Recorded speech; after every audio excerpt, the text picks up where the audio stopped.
All right, let's just dive right into a really fascinating modern paradox. We live in an era of absolute maximum comfort. I mean, we've got endless convenience, perfectly climate-controlled environments, and instant access to almost anything we could ever want. But the data shows we've actually never been so short on genuine well-being, meaning, and just overall life satisfaction. So in this explainer, we're going to unpack exactly why that is, and way more importantly, how we can actually fix it. To really wrap our heads around our current struggle, we actually need to look backwards, specifically 2.5 million years backwards. Because for that massive, massive span of time, human beings lived in environments where discomfort was just the absolute norm.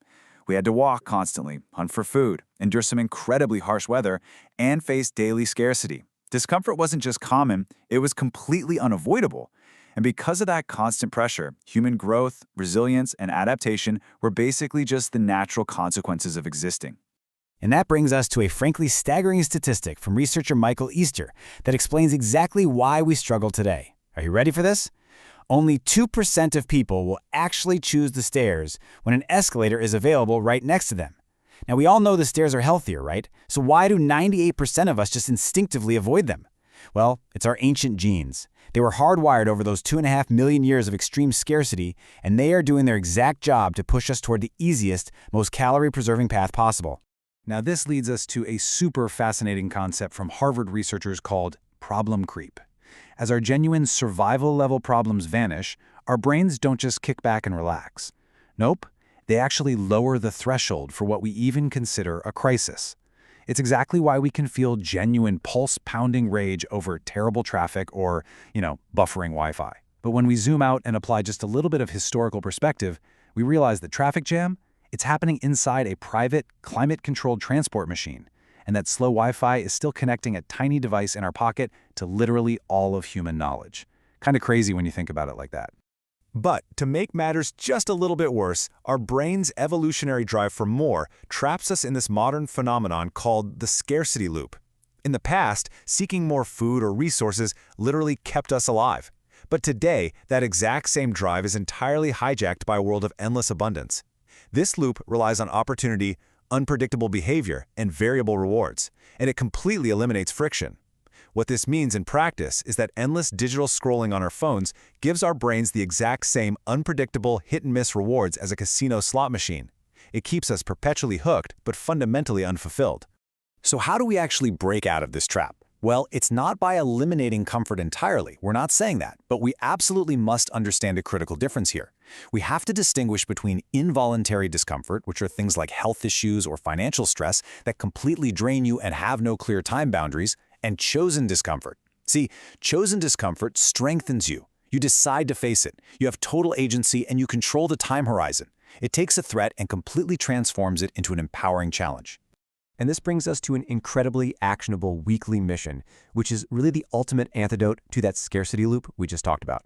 Every Monday morning, just sit down and ask yourself two really simple questions.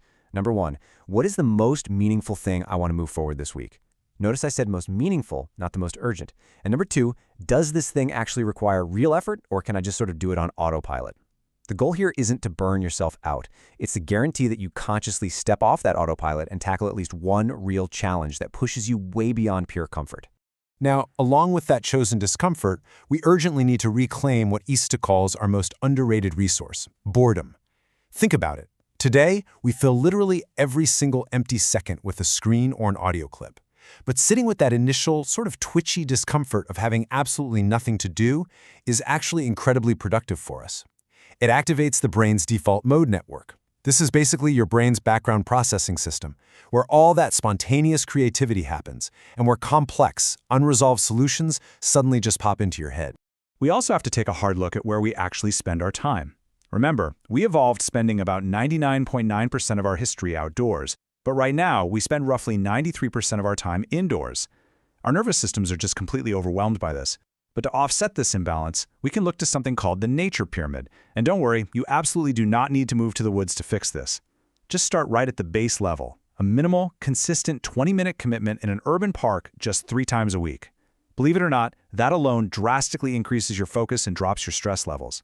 So bringing this all together, intentional well-being is really supported by 4 key pillars.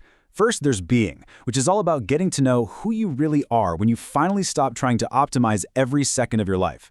Then there's us, showing how shared difficult experiences actually build way stronger trust than just shared pleasant ones. Third is discipline, which means deliberately adding some friction back into your life, like, say, keeping a physical book by your bed instead of your infinitely scrolling phone. And finally, positive chemistry. This just reminds us that choosing physical effort naturally generates those amazing endorphins and actively drops our stress hormones.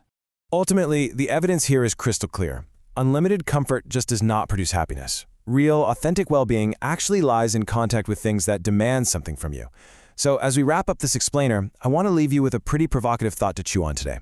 In a world that is constantly begging you to take the easy escalator, what chosen discomfort are you going to deliberately invite into your life to restore your authentic well-being?